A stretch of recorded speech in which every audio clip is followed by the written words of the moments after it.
कळमनुरी तालुक्यातील डोंगरकडा येथील भक्त भाविकांचे श्रद्धास्थान असलेले श्री स्वयंभू जटाशंकर देवस्थान मंदिरात दिनांक 23 एप्रिल 2026 रोजी रात्री 1 ते 4 दरम्यान काही अज्ञात मंदिरांच्या पाठीमागून प्रवेश करून सर्वप्रथम सीसीटीव्ही कॅमेऱ्यातील डिव्हायझर काढून मंदिरातील दानपेटीचे कुलूप तोडून दानपेटीतील असलेली रोख रक्कम तसेच भाविक भक्तांनी चांदीच्या वस्तू दान केलेल्या होत्या।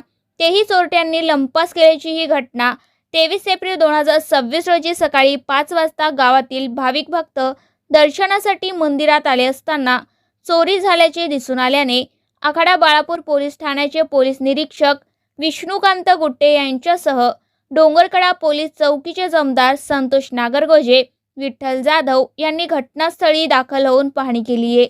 घटनास्थळी हिंगोली येथील श्वासपदक व फिंगरप्रिंट बोलवण्यात आले। जटाशंकर देवस्थानचे अध्यक्ष रावसाहेब आडिकिणे यांच्या फिर्यादीवरून आखाडा बाळापूर पोलीस ठाण्यात अज्ञात चोरट्यावर गुन्हा दाखल करण्यात आला आहे।